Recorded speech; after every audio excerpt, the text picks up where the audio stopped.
ओम शांति। आइए सुनते हैं प्यारे बाबा के आज के मधुर महावाक्य।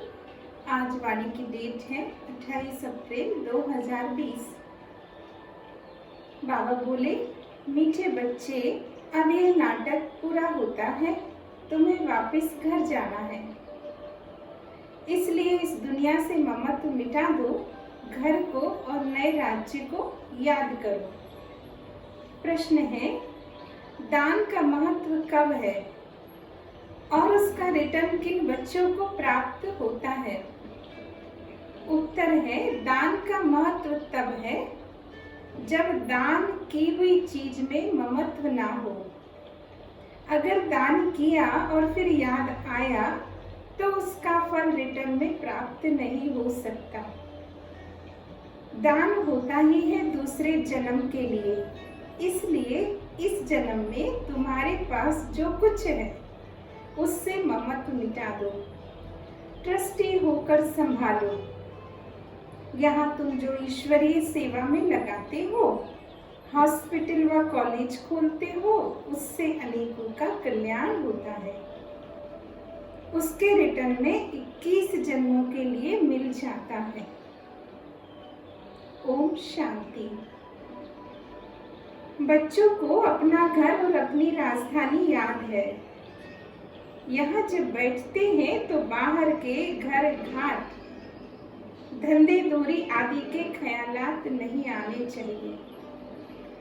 बस अपना घर ही याद आना है। अब इस पुरानी दुनिया से नई दुनिया में रिटर्न है। ये पुरानी दुनिया तो खत्म हो जानी है, सब स्वाहा हो जाएगा आग में। जो कुछ इन आंखों से देखते हो, मित्र संबंधी आदि, ये सब खत्म हो जाने हैं। ये ज्ञान बाप ही रूहों को समझाते हैं। बच्चों, अब वापस अपने घर चलना है। नाटक पूरा होता है। यह है ही 5000 वर्ष का चक्र। दुनिया तो है ही, परंतु उनको चक्कर लगाने में 5000 वर्ष लगते हैं। जो भी आत्माएं हैं सब वापस चली जाएंगी। ये पुरानी दुनिया खत्म हो जाएगी। बाबा बहुत अच्छी तरह हर एक बात समझाते रहते हैं। कोई मनहूस होते हैं तो मुफ्त अपनी जायदाद गवा देते हैं। भक्ति मार्ग में दान पुण्य तो करते हैं। कोई ने धर्मशाला बनाई, कोई ने हॉस्पिटल बनाई, तो बुद्धि में समझते हैं इनका फल दूसरे जन्म में मिलेगा। बिगर कोई आस अनासक्त हो कोई करे, ऐसा होता नहीं है। बहुत कहते हैं फल की चाहना हम नहीं रखते हैं, परंतु नहीं, फल अवश्य मिलता है। समझो कोई के पास पैसा है, उनसे धर्मायु दे दिया तो बुद्धि में यह रहेगा हमको दूसरे जन्म में मिलेगा। अगर ममत्व गया, मेरी ये चीज है, तो ऐसा समझा, फिर वहां नहीं मिलेगा।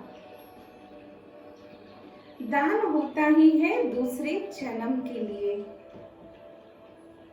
जबकि दूसरे जन्म में मिलता है तो इस जन्म में ममत्व क्यों रखें?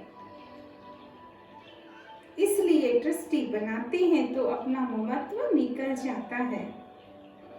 कोई अच्छे साहूकार के घर में जन्म लेते हैं तो कहेंगे उसने अच्छे कर्म किए हैं। कोई राजा रानी के पास जन्म लेते हैं क्योंकि दान पुण्य किया हुआ है, परंतु वह है अलग काल की एक जन्म की बात। अभी तो तुम ये पढ़ाई पढ़ते हो, जानते हो, इस पढ़ाई से हम ये बनने वाले हैं, तो देवी गुण भी धारण करना है। यहाँ दान जो करते हैं उनसे ये रूहानी हॉस्पिटल यूनिवर्सिटी खोलते हैं। दान किया तो उससे फिर ममत्व मिटा देना चाहिए, क्योंकि तुम जानते हो हम भविष्य किस जन्म के लिए बाप से वर्षा ले रहे हैं। ये बाप मकान आदि बनाते हैं तो टेम्परेरी है, नहीं तो इतने सब बच्चे कहाँ रहेंगे।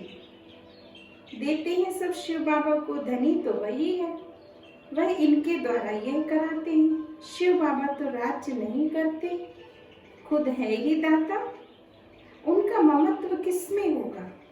अभी बाप श्रीमत देते हैं, बच्चे मौत भी सामने खड़ा है। आगे चलो, तुम किसको देते थे तो मौत की बात नहीं थी। अब बाबा आया है तो पुरानी दुनिया खत्म होनी है। बाप कहते मैं आया ही हूँ इस पतित दुनिया को खत्म करने। इस रुद्र यज्ञ में सारी पुरानी दुनिया स्वाहा होनी है। जो कुछ अपना भविष्य बनाएंगे तो नई दुनिया में मिलेगा, नहीं तो यहाँ ही सब कुछ खत्म हो जाएगा, कोई ना कोई खा जाएगा। आजकल मनुष्य उधार पर भी देते हैं। अब विनाश होगा तो सब खत्म हो जाएंगे, कोई किसको कुछ देगा नहीं, सब रह जाएगा। अच्छा, आज अच्छा है, कल देवाला निकाल देते हैं। कोई को भी कुछ पैसे मिलने का नहीं है। कोई को दिया, अगर मर गया फिर कौन बैठ रिटर्न करेगा। तो क्या करना चाहिए? भारत के 21 जन्मों के कल्याण के लिए और फिर अपने 21 जन्मों के कल्याण के लिए इसमें लगा देना चाहिए। तुम अपने लिए ही करते हो। जानते हो, श्रीमत पर हम उच्च पद पाते हैं, जिससे 21 जन्म सुख शांति मिलेगी। इनको कहा जाता है अविनाशी बाबा की रूहानी हॉस्पिटल और यूनिवर्सिटी, जिससे हेल्थ, वेल्थ और हैप्पीनेस मिलती है। कोई को हेल्थ है, वेल्थ नहीं तो हैप्पीनेस नहीं रह सकती है। दोनों है तो हैप्पी भी रहते हैं। बाप तुमको 21 जन्मों के लिए दोनों देते हैं। वो 21 जन्मों के लिए जमा करना है। बच्चों का काम है युक्ति रचना। बाप के आने से गरीब बच्चों की तकदीर खुल जाती है। बाबा तो गरीब निवाज है, साहूकारों की तकदीर में ही ये बातें नहीं है। इस समय भारत सबसे गरीब है। जो साहूकार था वही गरीब बना है। इस समय सब पापात्माएं हैं। जहाँ पुण्यात्मा रहती है वहाँ पापात्मा एक भी नहीं होती है। वह है सतयुग सतो प्रधान, यह है कलयुग तमो प्रधान। तुम अभी पुरुषार्थ कर रहे हो सतो प्रधान बनने का। बाप तुम बच्चों को स्मृति दिलाते हैं तो तुम समझते हो बरोबर हम ही स्वर्गवासी थे, फिर हमने 84 जन्म लिए। बाकी 84 लाख योनियां तो जैसे गपोड़ा है। क्या इतना जन्म योनि में रहे? यह पिछाड़ी का मनुष्य का मर्तबा है, क्या वापिस जाना है?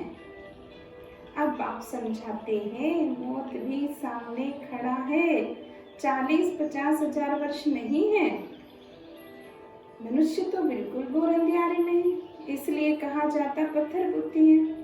अभी तुम पत्थर बुद्धि से पारस बुद्धि बनते हो। ये बातें कोई सन्यासी आदि थोड़ा ही बता सकते हैं। अब तुमको बाप स्मृति दिलाते हैं, बच्चे वापस जाना है। जितना हो सके अपना बैगेज ट्रांसफर कर दो। बाबा ये सब ले लो।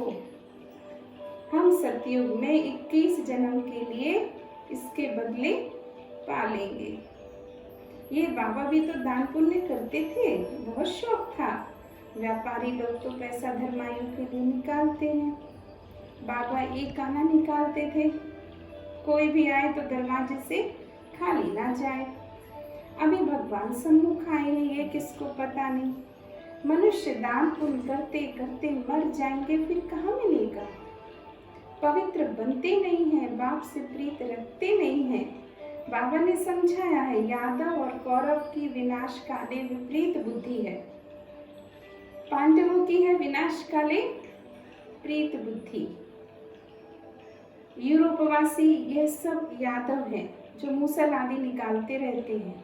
शास्त्रों में तो क्या क्या बातें लिख दी हैं, ढेर शास्त्र बने हुए हैं। समझाते हैं यह भी एक व्यापारी था।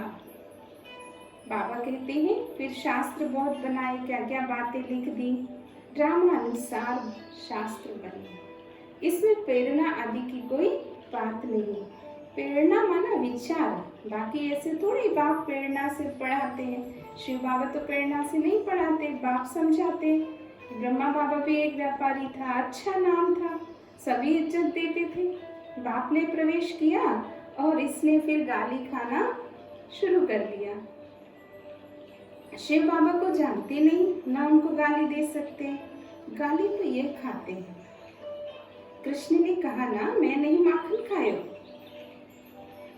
तो ये भी कहते हैं काम तो सब कुछ शिव बाबा का है, मैं कुछ नहीं करता हूँ, जादूगर वह है, मैं थोड़ा ही हूँ। मुफ्त में इनको गाली देते हैं। हमने कोई को भगाया है क्या? किसको भी नहीं कहा कि तुम भाग कर आओ, हम तो वहां थे, ये आप ही भाग आया। मुफ्त में दोष डाल दिया, कितनी गाली खाई, क्या क्या बातें शास्त्रों में लिख दी हैं। बाप समझाते हैं ये फिर होगा, यह है सारी ज्ञान की बात। कोई मनुष्य ये थोड़ी कह सकता है, सो भी ब्रिटिश गवर्नमेंट के राज्य में कोई के पास इतनी कन्याएं माताएं बैठ जाए, कोई कुछ कर ना सके। कोई के संबंधी आते थे तो एकदम भगा देते थे। बाबा तो कहते थे भले इनको समझा कर ले आओ, ले जाओ, मैं कोई मना थोड़े ही करता हूँ। परंतु किसकी हिम्मत नहीं होती थी। बाप की ताकत थी, नथिंग न्यू, ये फिर सब होगा, गाली भी खानी पड़े। द्रौपदी की भी बात है, ये सब द्रौपदियां और दुशासन है, एक की बात नहीं है। शास्त्रों में ये गपोड़े किसने लिखे? बाबा कहते ये भी ड्रामा में पार्ट है। आत्मा का ज्ञान ही कोई में नहीं है, बिल्कुल ही देह अभिमानी हो पड़े हैं। देह ही अभिमानी बनने में मेहनत है। रावण ने बिल्कुल ही उल्टा बना दिया है, अब बाप उल्टा बनाते हैं। देही अभिमानी बनने से स्वतः स्मृति आई है कि हम आत्मा है, यह देह बाजा है बजाने के लिए। ये स्मृति रहती तो देवी गुण भी आ जाते। अब तुम किसको दुख भी नहीं दे सकते हो। भारत में ही लक्ष्मी नारायण का राज्य था। 5000 वर्ष की बात है। अगर कोई लाखों वर्ष कहते हैं तो घोर अंधियारे में है। ड्रामानुसार जब समय पूरा होता है तब बाप फिर से आए हैं। अब बाप कहते हमारी श्रीमत पर चलो। मौत सामने खड़ा है, फिर अंदर की जो कुछ आश है वह रह जाएगी। मरना तो जरूर है, ये वही महाभारत लड़ाई है। जितना अपना कल्याण कर सको उतना अच्छा है, नहीं तो तुम हाथ खाली जाएंगे। सारी दुनिया हाथ खाली जानी है, सिर्फ तुम बच्चे भरतू हाथ अर्थात धनवान होकर जाते हो। इसमें समझने की बड़ी विशाल बुद्धि चाहिए। कितने धर्म के मनुष्य हैं, हर एक की अपनी अपनी एक्ट है। एक की एक्ट ना मिले दूसरे से, एक के फीचर ना मिले दूसरे से। सबके फीचर्स भी अपने अपने हैं। कितने सारे फीचर्स हैं, ये सब ड्रामा में नूंद है। वंडरफुल बातें हैं। अब बाप कहते हैं अपने को आत्मा समझो। हम आत्मा 84 का चक्कर लगाती है। हम आत्मा इस ड्रामा में एक्टर है, इनसे हम निकल नहीं सकते, मोक्ष पा नहीं सकते, फिर ट्राई करना भी फालतू है। बाप कहते हैं ड्रामा से कोई निकल जाए, दूसरा कोई ऐड हो जाए, यह तो हो नहीं सकता। इतना सारा ज्ञान सबकी बुद्धि में रह नहीं सकता है, तो सारा दिन ऐसे ज्ञान में रमण करना है। एक घड़ी आधा घड़ी याद करते रहो, फिर याद को बढ़ाते जाओ। 8 घंटा भले स्थूल सर्विस करो, आराम भी करो। इस रूहानी गवर्नमेंट की सर्विस में भी टाइम देना है। तुम अपनी ही सर्विस करते हो, यह तो मुख्य है। याद की यात्रा में, बाबा बोले, याद की यात्रा में भी रहो, स्थूल सर्विस भी करते रहो और ज्ञान से फिर उच्च पद भी पाना है। याद का अपना पूरा चार्ट रखो। ज्ञान तो बहुत सहज है, जैसे बाप की बुद्धि में है, मैं मनुष्य सृष्टि का बीज रूप हूँ, इनके आदि मध्य को जानता हूँ। हम भी बाबा के बच्चे हैं, बाबा ने समझाया है कैसे ये चक्र फिरता है।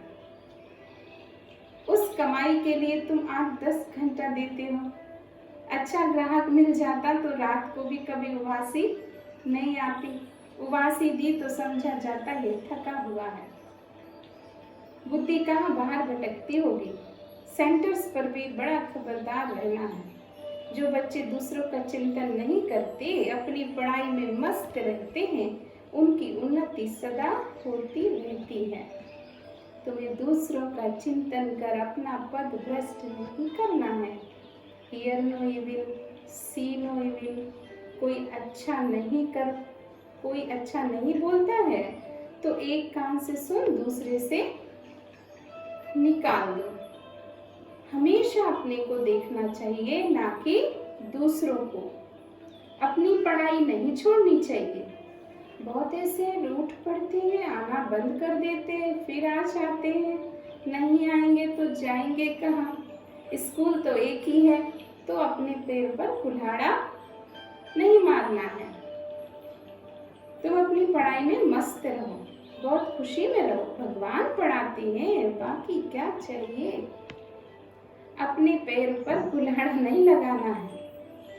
भगवान हमारा बाप टीचर सतगुरु है, उनसे ही बुद्धि का योग लगाया जाता है। वह सारी दुनिया का नंबर 1 माशूक है, जो तुमको नंबर 1 विश्व का मालिक बनाता है। बाबा कहते हैं तुम्हारी आत्मा बहुत पतित है, उड़ नहीं सकती, पंख कटे हुए हैं। रावण ने सभी आत्माओं के पंख काट दिए हैं। तो शिव बाबा कहते मेरे बगैर कोई पावन बना नहीं सकता। सब एक्टर्स यहाँ हैं, वृद्धि को पाते रहते हैं, वापस कोई जाते नहीं है। अच्छा, अभी बाबा याद प्यार देते, मुरली पूरी हुई। बाबा बोले मीठे मीठे सिकिलते बच्चों प्रति माता पिता बाप दादा का याद प्यार और गुड मॉर्निंग। रूहानी बाप की रूहानी बच्चों को नमस्ते। हम रूहानी बच्चों की रूहानी बाप दादा को याद प्यार और नमस्ते बाबा, नमस्ते, शुक्रिया बाबा, शुक्रिया। मुरली का सार है। पहली पॉइंट है स्वयं के चिंतन और पढ़ाई में मस्त रहना है। दूसरों को नहीं देखना है। अगर कोई अच्छा नहीं बोलते तो एक कान से सुन, दूसरे से निकाल देना है। रूठ करके पढ़ाई नहीं छोड़नी है। दूसरी पॉइंट, जीते जी सब कुछ दान करके अपना ममत्व मिटा देना है। पूरा मिलकर ट्रस्टी बन हल्का रहना है। देही अभिमानी बन सर्व देवी गुण धारण करनी। आज बाबा ने वरदान दिया बच्चों को। अपने मूल संस्कारों के परिवर्तन द्वारा विश्व परिवर्तन करने वाले उदाहरण स्वरूप भव। हर एक में जो अपना मूल संस्कार है, जिसको नेचर कहते हो, जो समय प्रति समय आगे बढ़ने में रुकावट डालता है, उस मूल संस्कार का परिवर्तन करने वाले उदाहरण स्वरूप बनो, तब संपूर्ण विश्व का परिवर्तन होगा। अब ऐसा परिवर्तन करो जो कोई यह वर्णन ना करे कि इनका यह संस्कार तो शुरू से ही है। जब परसेंटेज में अंश मात्र भी पुराना कोई संस्कार दिखाई ना दे, वर्णन ना हो, तब कहेंगे संपूर्ण परिवर्तन के उदाहरण स्वरूप। स्लोगन है, अब प्रयत्न का समय बीत गया, इसलिए दिल से प्रतिज्ञा कर जीवन का परिवर्तन करो। अब प्रयत्न करने का समय बीत गया, इसलिए बाबा ने कहा दिल से प्रतिज्ञा कर जीवन का परिवर्तन करो। तो बाबा ने इतने सुंदर हम बच्चों को अनमोल महावाक्य सुनाए। बाबा को दिल से बहुत बहुत शुक्रिया बाबा, शुक्रिया। ओम शांति।